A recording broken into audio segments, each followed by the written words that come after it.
And now we present to you America's quintessential iconoclastic anomaly. Wow. In talk radio, your host, Joe Cristiano. University of Logic, Cristiano's Conservatory, correcting convoluted conversation. Folks, this is the place where we go from thinking to questioning, from questioning to non-acceptance, from non-acceptance to skepticism, from skepticism to independence. And folks, let me tell you, if I sound frustrated and angry, you bet I am. In fact, I warn you, every listener, please, put your earplugs on. You will need them. This will be over 90 decibels. I have had it. I am so angry I cannot see straight. I wasn't even sure if I could make it to the studio today because just thinking of the major subjects that are before us today, I get angry just thinking about it. Now, as you know, and if you don't know, you've really lived in a cave, there's been controversy regarding the George Zimmerman and Trayvon Martin trial. Oh, boy. Yeah, would you believe that? Now, I have intentionally avoided any comment on that because in my opinion, my humble opinion, there are more important things to talk about. I am not minimizing or the fact that someone's life was taken and may possibly have been taken in vain. But folks, you can mention it, but that's it. It's over. It has dominated the airwaves probably around the world or halfway around the world for weeks. Is there not more important events around the world that directly affect us when this one does not, although you feel that it does? Do you really feel that this takes precedence over worldwide financial crisis, which we are in today? And from my perspective, and you know I'm sort of, I lean towards being skeptical, is that these trials and events that occur, minimal events that occur in the United States are broadcasted over and over again to distract us from what is really going on in this world. Here we have our support for Syria, a Russian ally, where their only access to the Mediterranean is through Syria. We are supporting troops and insurgents there, most of whom, by the way, surprise, surprise, are Al-Qaeda. We should be up in arms for that. We should be screaming about that. That will affect us. Because from currency wars come trade wars, come world war, and the next world war will come from that part of the world. Now, to me, that's significant. World war affects me, will affect my children, my family, everyone that I love and dearly know. Do you think that that's subordinate to a trial? I don't think so. But that's all we can talk about. I am going to talk about the Zimmerman-Martin trial, and then I'm going to close it out. But not in the same vernacular as you have heard it on television. I'm going to take some points and walk through the logic of them. Now, understand, you nor I were there at the time. We do not know what actually happened. All we do know, and forget about, well, I believe this and I believe, forget all that belief stuff. Throw it out.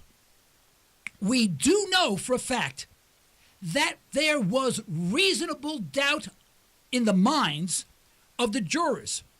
And all you needed was reasonable doubt to acquit. Now, he may have taken actions above and beyond, but we will never know. But I want to pick on a few comments that are made that really made my day. And I want to make your day. Because, folks, very honest, if I'm going to be miserable, I want you to be miserable with me. I don't want to be alone in this thing. Let's take a few just comments from our chief executive here. When he said, this could have been me 35 years ago. Oh, really? Oh, really? if 35 years ago you were walking down the street, coming from a convenience store, and someone stopped you and said, "What are you doing here?" you would beat his head in. Well, if that was you 35 years ago, we should never have elected you president. You should be impeached immediately for being a madman. Are you telling me, Mr. Obama, that's what you would have done? Saying, "Excuse me, son, what are you doing here?" Pow, right in the nut. Right in the nugget. Right? You would down the guy and start beating him on the concrete, right? So he would have to take out his gun and shoot you. If that's the type of person you are, impeachment. Just think of the idiocy when he says that. Think of the idiocy of everything this guy says. And then, this is what I love. And they said, and he said that without a teleprompter. Well, guess what, folks? Folks, believe it or not, you're not going to believe this. I have never had a teleprompter. I've given speeches before thousands of people. I've been in radio, you name it. I have never had a teleprompter. No one has ever said, "Oh, did you hear Joe's program last night? He didn't have a teleprompter." Well, my goodness gracious, what do you mean he didn't have a teleprompter? What you are saying is that this guy has never said a word that he meant. It was words that someone else wrote, and he reads it. What they say without a teleprompter, they have just condemned him. My goodness. And the thing is, there's no outrage. We listen and go, "Well, yeah, he was so sincere that he spoke without a teleprompter. Oh, let's have a party." Look how idiotic it was. Yeah, it's so idiotic. I can't believe it. Please, folks, 855-866-1170. Would you call and please tell me if I'm losing my mind or maybe I'm right. I know very few people will think I'm right. Call in, especially if you think I'm wrong. 855-866-1170. Your email, comments at libertytalkradio.com. And then he says, we need to reopen the dialogue. We need to reopen the... Now, I never recalled an official... Was there an official closing of Dialogue Day? Is that now a national holiday? Closing the Dialogue Day, No, I don't remember closing any dialogue. I don't remember any opening a dialogue. I don't remember anyone having a dialogue. And when they say that, what do they mean? What could they possibly mean when they say dialogue? With whom? Now, I don't want... themselves. Yeah.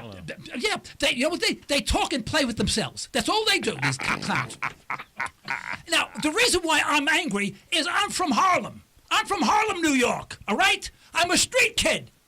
I don't want any punk, telling me about the street kids and about African-American people. I live with them. And it gets me angry. Because I live with them and we got along very well. There's no dialogue there. I'm going to tell you, I'm going to branch off. I had no intention of saying this. I'm going to tell you this. My friend Butch and I, now Butch was a brainy kid, thick glasses, typical brain. We were young at the time. We were like 17 or something like that. And he went to Stuyvesant High School. Now that school, people apply all over the world to go to Stuyvesant High School. I mean, it's that good. All over the world, they take very few. He went. That's how brilliant he was. But he used to sing with me on my group. On occasion, he was like the alto.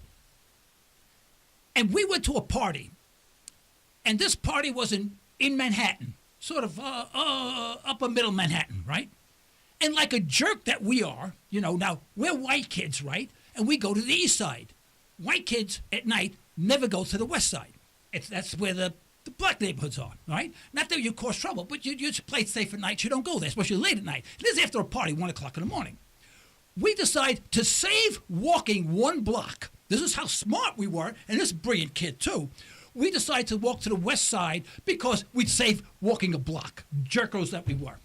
We walked, this is the God's honest truth. We're walking and we're going down the street. I forgot what street it was. I wish I could remember. We're walking down the street. I remember we went to the party with a girl and she was crippled. This crippled girl, we went with her. She was a neat gal. Right? Anyway, we're walking to the west side, right? And all of a sudden, the entire street caves in on us, closes in. I mean, people came from nowhere. And they come in, and there must have been 40 people in the street facing us. Of course, they're all black, And Butch turns around to me and says, "Should we run?" And I never forget that. I looked and I said, have you lost your mind? Have you totally lost your mind? I said, just play along with me. Just play along. Don't quit. Because he's like, what are you doing that for? Don't do that to me. We walk, and I literally walked into the crowd. I almost pushed them, took my finger and pointed, just indiscriminately pointed and said, you sing with the Rendells. I made the name up, okay, guys? We just sing with the Rendells. The guy says, no, I don't. No. But he did sing. I knew there had to be a group there, right? We spent the rest of the night singing with these guys on the street. And I'll tell you, these guys were fantastic. Left the best of friends. I don't want anyone telling me about black communities. I get so angry when I hear that stuff. We need to open the dialogue. You know how you don't have dialogue? You do something. And you're not doing something. And you know what caused the problems that we had in let me tell you something. We had a neighborhood. I lived on 1st Avenue, 123rd Street. We moved there. We moved uptown. There's upscale, right? In Harlem. And we had a fully integrated neighborhood. We had Spaniards. My back window from my bedroom, I stood on the fire escape, and there were mostly black people on their fire escape. We used to wave to each other.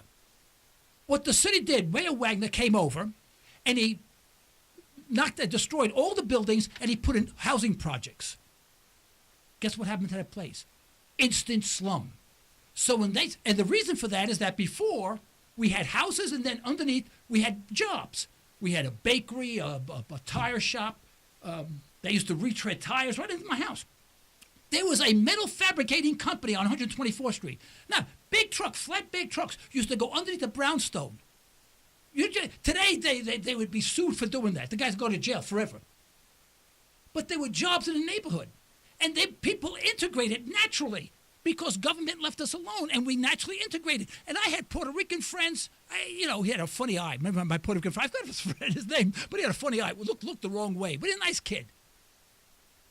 So when they knocked everything down, all the whites with jobs, they left. They put up low-cost housing, low-income housing projects.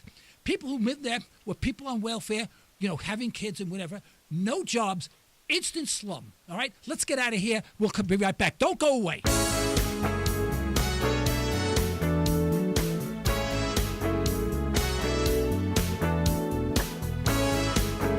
The reason why I told you that situation where on East Harlem, where they actually leveled all of the houses that had gardens in the middle, and there was a sense of community. They leveled it. They put low-cost, low-income housing projects that were subsidized by the city and the state and the federal government. Instant slum. Nobody with a job would go in there because they were afraid. But what they did is they eliminated the jobs. There were no jobs there. There were tons of kids hanging around, and crime went rampant. And then it got totally out of control. So here, you want to open the dialogue? Let me open the dialogue, and let me close the dialogue with this very short statement. Get the government the hell out of it. Get the government out of us. The government should stop solving problems because they only make things worse. That's the dialogue. I just opened it, and now I'm going to close it. There's no more to say. Boom. So every time you hear these clowns say, we need to open the dialogue, you got a problem. You know you're going to get screwed really good because all they're going to do is spend more money and make the situation worse. And then they'll say, this would have worked, but we really need $40 billion and not $20 billion. It's always, if only you would have given me more money. And you know it, and I know it. There's no dialogue.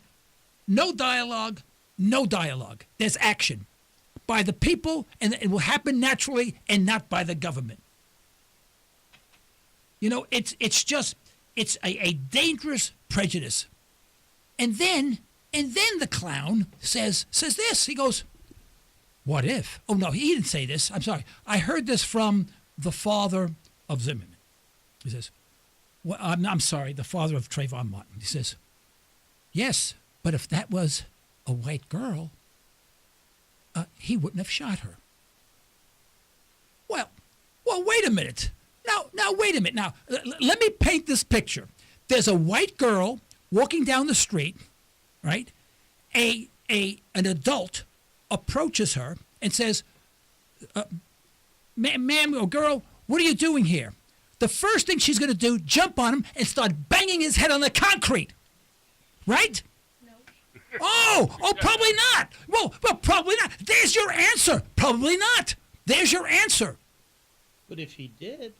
And that's the point, is that, wait, that's the point. Now, here's something I'd say, if we could solve the world's problems, if we only went back and learned what we learned in kindergarten. I mean, acted on what we learned in kindergarten. You know, like, don't hit anybody, don't steal, don't take things that are not yours. All those simple things that your mother and your grandmother told you and what you learned. That's all you need to know as a survivor in this world. Yeah, but yet here, we violated that. Trayvon Martin, let's assume for a second, and we don't know, he's walking down the street. Zimmerman came up to him, even nastily, says, "What are you doing here?" You know? He should have respected his elders. Remember that one? Respect your elders. He should have said, well, sir, I was here. I'm going home right now. Is there a problem? Now, you say, if he said that, Zimmerman would have taken out his gun and shot him. You see how ridiculous the whole thing is? The whole stupid thing is ridiculous. Now, if Trayvon Martin did something or took action against him, then there becomes reasonable doubt again. And by the way, they say, well, what if it would have been a white female? Well, let's play that game. This is the one I love. I relish this stuff because it helps my blood pressure. Why don't we ask other questions? What if it was a white male? Why limit it to white? We want to go to one extreme. What female they would have done it? What if Zimmerman was black? Yeah. What about, if Zimmerman was black and it was a white male? You're right. What about if Zimmerman? What if Trayvon Martin was an Alaskan Eskimo? We don't. If we're gonna go to one, we got to listen. Let's talk about all of them. I don't want to leave anybody out. Oh. Alaskan Eskimo. How about? Wait a minute. What about a Native American Indian? What would have happened? He would have done a war dance, and they would have burnt a couple of houses down, right? And let's say, how about this one? What if Trayvon Martin was a transvestite? What would have happened? How about what? We don't ask. What if he was a gay black man? Then what do we do? Oh, well, geez, I probably would have acted differently. And how about what if he was another Hispanic? Now, I'm not making fun of the situation. I'm making fun of the logic, folks. Don't go there. Don't say, he's making fun of someone getting killed. I'm not. I think it's serious, and we should take it seriously, and we should start minimalizing it with dialogue that's a bunch of crap. And all we've heard for weeks now is a bunch of crap from everybody. Yeah. Trying to make a racial issue out of something like this is sad. You're right. Someone just said it doesn't make it. You're right. It makes no difference. And for the parents to get, I watch a lot of MSNBC, because they're wackos on the other end. And I love to listen to wackos because when I'm happy and I'm calm, I listen to them and I get upset. And that's my natural state of affairs. I'm upset 24 hours a day. It keeps me going all the time. Why do we have to, what about this? What if it was a white dude with a lot of tattoos? Hey, and not only what if it was, how about if it was how about this one? What if it was an aggressive black male whose intention it was to cause harm? Well, if we're taking the options, we got to throw all the options in. Why do we discount that? Why do we say, why do we discount that? We say, what if he's white? Well, wait a minute. What if he was a black man who was intent on quoting harm? We don't have that option on the table. It really disturbs me that for some reason we couch our words in such a fashion is to lead us down a blind alley and we get one of these things like that question, by the way, Bob, do you enjoy beating your wife? There's nowhere to go. You're dead. I mean, that's the way they do everything. And the news media sucks so badly. It is getting worse. It is getting worse by the year. It is. I watch it just so I have material for this program. I'll be honest with you. I mean, I would never watch that swill. Those idiots. I mean, and they're idiots.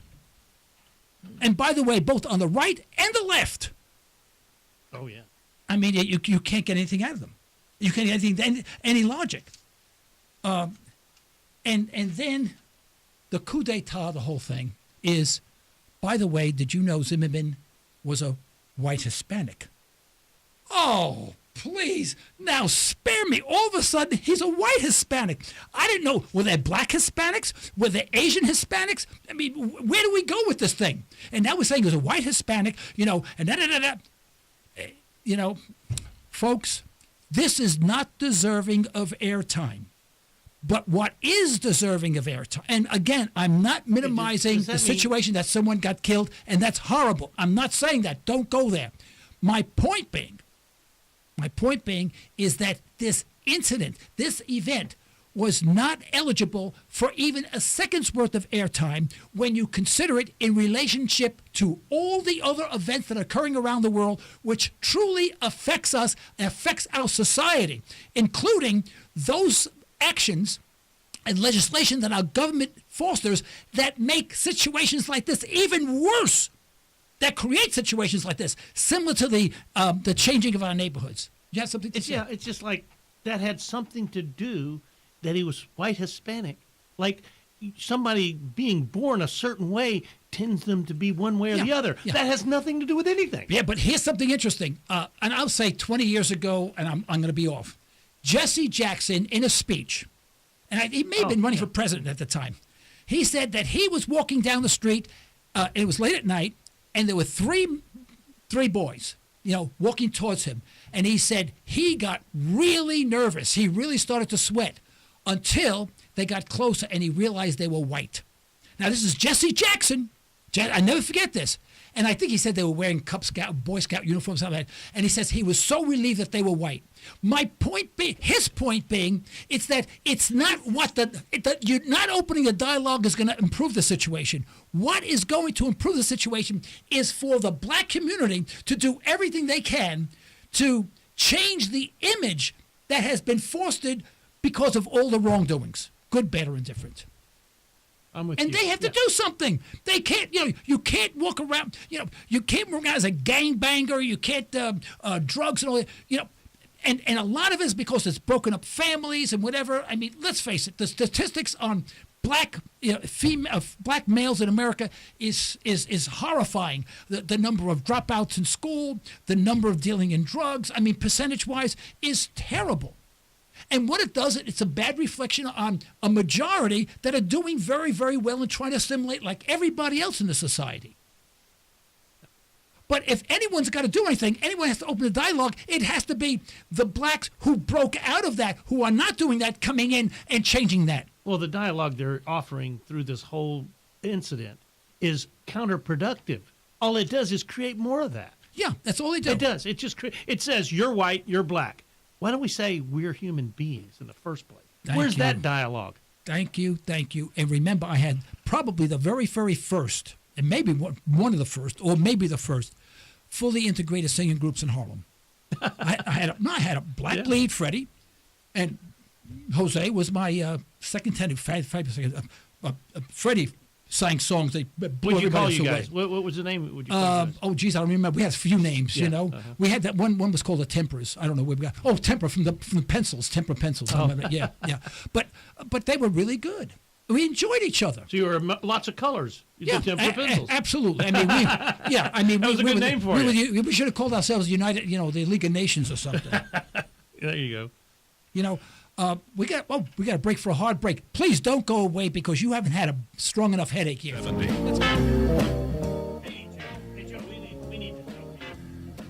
We need to tell people about your new app. Before you get started, let me tell you about that. You can go on to your Google Play Store, or you can go on to the iPhone iTunes App Store and get the Liberty Talk Radio app. Joe, you're a high-tech redneck, buddy. What's an app? What is a Liberty Talk Radio app? What is that? Explain to the people. They may be like me. No. If you've got a smartphone, It might be a Liberty Talk Radio sap. Well, Well, if your phone is mentally challenged, well, you won't be able to do it.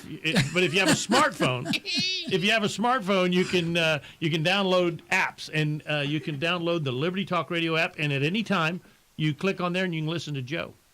So and you can find a little bit about him, and share it with your friends, tell people about it. The Liberty Talk Radio app, whether it's Google phone or whether it's an iPhone. Folks, so get the app. Wouldn't you like to have me available 24 hours a day? 24. You could go to bed at night, put the and listen phone to my down there. charming voice. That would be fabulous. We had a caller. What happened to our caller? They hung up, so they try went and call got back. the app. All right, 855-866-1170. Hey, call back. If you don't, I'm coming out after you. No, they probably went and download the app. That was better. Remember, It's better than having you on live. I mean, just download the app. Today with the surveillance of everybody, we surveil everyone who calls in. You call in once, you hang up, we come out after. Yeah. We know where you live. Yeah. Let me calm down for a minute. I only had 2 cups of coffee before the. In fact, I had some high caffeine Starbucks coffee before I came here. No wonder why I'm out of control. But let me give you a scenario. This disingenuousness drives me crazy. Let's assume for a second that the police thought that there was a prime suspect in a crime, murder or whatever, in an apartment building. All right? I want you to think about this, folks. All right? And let's say the apartment building is 204 2nd Avenue. I'm making up the address. And they say, we think that there is there's a prime suspect to a crime in 204. We don't know what apartment, but So I want the police to go out there with their high-powered automatic weapons, and I want you to blow holes in that entire apartment complex. Make sure no one is alive to make sure we get our man. So we got no. I want you to. You're going to laugh, right? It's kind of crazy. All right. I'm going to hold off. I don't want to lose this guy again. Hold on a second. Hold on to that thought. We're going to take this call. Tim, you're on the air. Thanks for calling 1170 KFAQ. What's on your mind? Hey, Joe. I was just talking about the Trayvon Martin case. Yeah. And all these protests and things. We have to remember that he was judged, or that Mr. Zimmerman was judged by a jury of his peers, and they examined the evidence and he was found not guilty. And It's not about race. It's about the justice system worked. Yeah, but this is you understand, this is a case of a white Hispanic now. See, that changes everything. See, that's the problem. You're absolutely correct. And in fact, all you need in a murder trial is reasonable doubt. Now, that's been there always. You have reasonable doubt, you acquit. Now, they may bring up, other cases, personal case, whatever. But as far as the murder case is concerned, or the murdering of the case is concerned, reasonable doubt acquits. Period. End of story. And there was reasonable doubt. Now, the jury didn't go out and say, "Oh yeah, man, we're going to get that. We're going to make sure that Hispanic gets off. Go there 15 minutes later. Come on." They were deliberating for 16 hours, and we also have to understand. And I don't truly understand the instructions that they were given by the judge before they went in.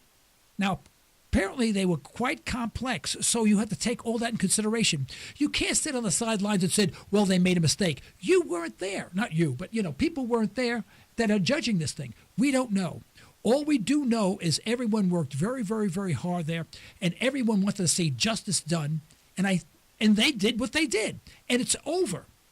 Period. It's over. And I think the jury did the correct thing. And I see 2 things. One thing is everything is about race these days. Right. And the other thing is everything is being tried in the media with Court TV and Headline News and Nancy Grace and all these other talking heads. Hey, they're losing. They're losing their listenership. They got to have to do something. I just find it, and again, I know nothing about the case. I don't know any of these parties at all. I just find it so difficult to believe that you have this kid, a nice-looking, nice kid, walking down the street, with a cup of soda in his hand, and someone approaching him and says, "What are you doing here?" And the guy shoots him for no reason. I just, when this guy has a history of being very complimentary to the black community, I mean, it doesn't make any sense. I mean, you really have Well, to really draw that conclusion out. I mean, it doesn't cut bait at all. Well, Mr. Zimmerman himself comes from a mixed ethnicity family. I Like didn't it even makes a understand. difference. It doesn't make a difference, though. I didn't know that. That doesn't make You're right. It doesn't make any difference. Right. Yeah. But what I'm saying is that I just don't see any racism there. Yeah, I listened to the conversations, and the only reason why I did is I had MSNBC, and all they have is MSNBC is touchy-feely television. Oh, I feel, and that was good, and we have to do better. That's what they talk about. But when they had the parents and the relatives, and they were interviewing them, they did the same thing. They talked about he was a nice kid, and it shouldn't have happened. Well, yeah, he may have been a nice kid, and it should have happened. Yeah, absolutely right. But that doesn't change anything. I mean, you can't change a verdict because of the way you feel. And this is what television tries to make you do. And this is the problem we have with Americans today, Tim. People go, well, I feel this way. I believe this way. And this seems to be a nice thing to do. And no one's thinking. That's why I get angry. Well, a jury is supposed to just judge everything on the evidence and the facts presented. That's correct. That's what they did. And what would it thing. do? What would it do? All these marches and stuff. Are they going to break the Constitution and bring him before trial again? Is that what they're? What's the aim of the whole? That's thing? right. There is no. The problem is there's no end game. There's right? no end game. And if there's, we have to open up the dialogue, and we use terms who shut like it? that. Who closed it down? That's the guy I want to sense. find out. Makes no sense whatsoever. Hey Tim, I think you've earned yourself a Liberty Talk Radio T-shirt. You know that. Awesome. I appreciate that. Okay. If you could send me an email to comments@libertytalkradio.com. And give me a mailing address with a T-shirt size. We're out of some size. I know we're out of some size now, right? Yeah, I think large is. We're getting them reprinted. So if it's a week or two, just give us a little time, and we'll get one out to you. I certainly appreciate your listenership and your calling in. I enjoy your comments. Thank you so much. Thank you, Joe. Appreciate it. Right, bye. Now, come on, guys. I need a couple more. I need two more callers. 855-866-1170. 855-866-1170. Your fingers are near your phone. Make them go beep, beep, beep, beep. Make them do that. Okay? Now, where was I? Oh, yeah. So we have the police, and they scatter this apartment complex, all right, with high-power rifle range, right? Kill everybody in it. And then we say, now hypothetically, this is all right. And then we say, well, good, mission accomplished. What we did is that we took out who we believe was an insurgent. Would there be any problem with that? I don't. Wait a minute. According to our government, I don't see a problem with that at all. In fact, that's the way we operate. Well, there is the collateral damage that. Yeah, but wait a minute. Let me give you another situation, now, right? Because okay. our president is so concerned about race relations and bringing us together and opening the dialogue and all this other crap. But yet, he may have drafted a young black man to actually work the console, right? That actually where this soldier's job, right, is to press the button to release the bomb when a drone is over a Arab neighborhood because they suspect that there may be an insurgent there and everyone that building complex gets killed. Are they white Arabs or black Arabs? But you see my point. You see my point, how disingenuous exactly. You see exactly. You see, here's a case where we have now a black soldier pressing the button, killing Arabs. We don't talk about that, You see don't go any place but where I'm going logically. And I'm saying that our president has absolutely no right to even talk about what's ethical and what's right, because what he does is monstrously wrong. And he can't say, well, geez, a white man hit a black man. Well, what about the white and black men in our uniform that are that are flying these things overseas, killing innocent men, women, and children who happen to be Arabs?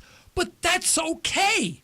You see, we can't make peace with ourselves. We can't make peace with the world. We can't make peace with our Creator. We can never be at peace if this is the way we think.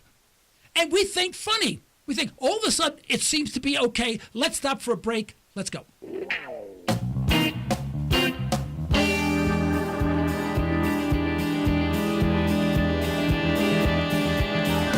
Okay, on the line we have Kelly. Thank you for calling 1170 KFAQ, Liberty Talk Radio. What's on your mind? Hey, Joe.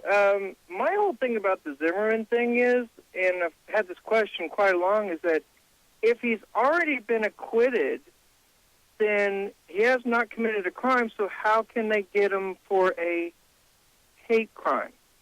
I'm just curious. Are they trying to?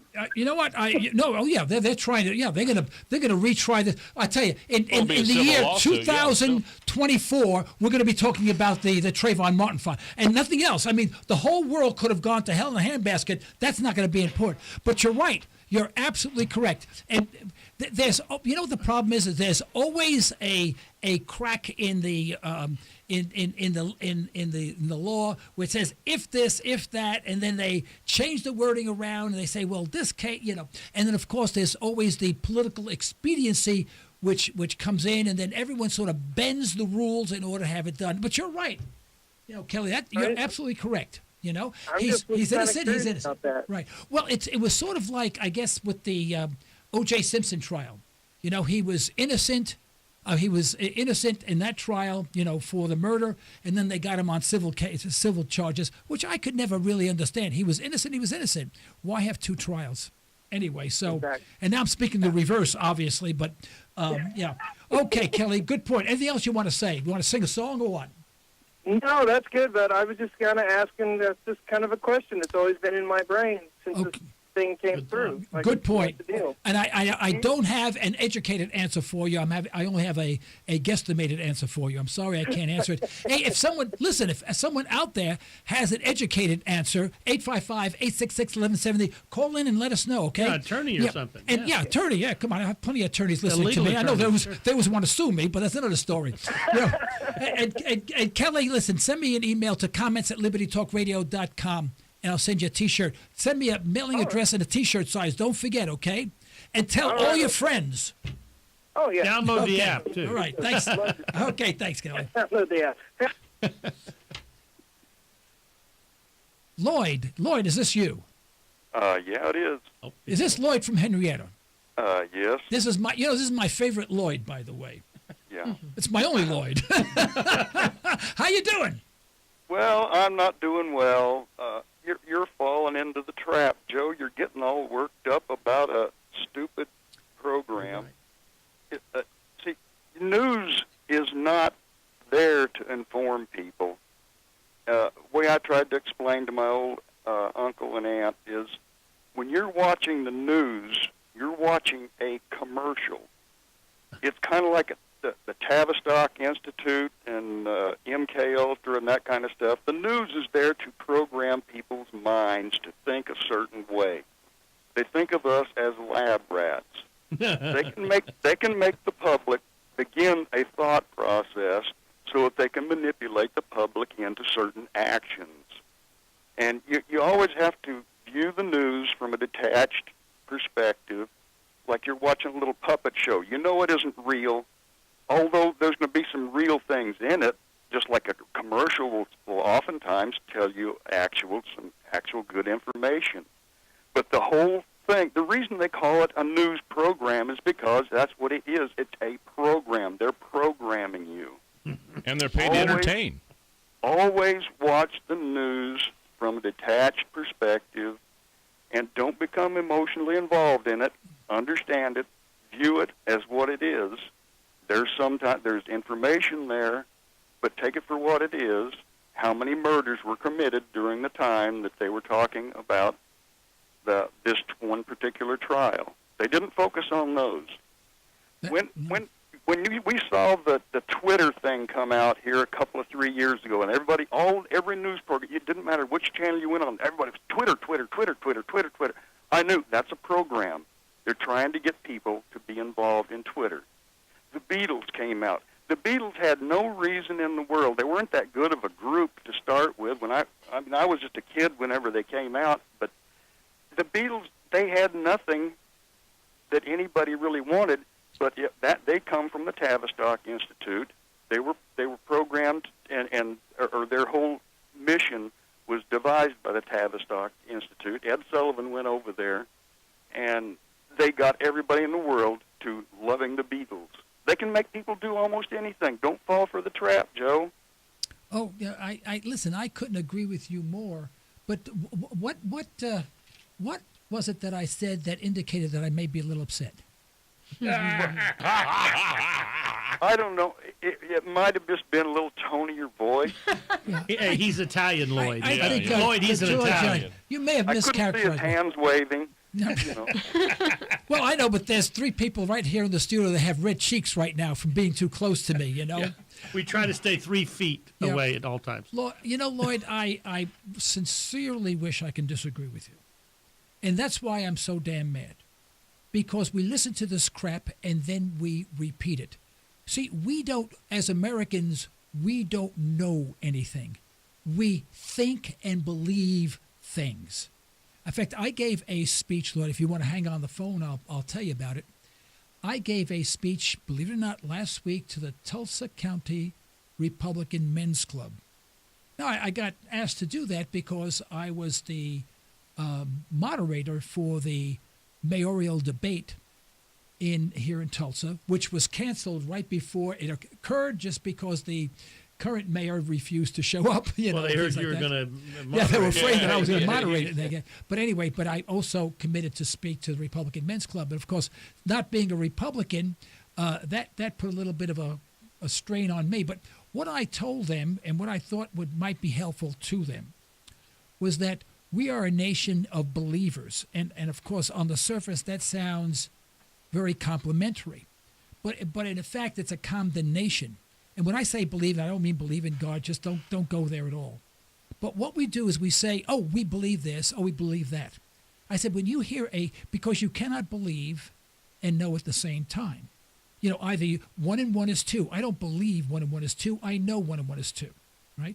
But I don't, and that's why either you know or you believe. You cannot do both. So when you listen to a congressman or a senator or anyone, the president, and they say, well, I believe this and I believe that. And if you count the number of beliefs and I think in their dialogue, you realize they haven't the foggiest idea of what they're talking about.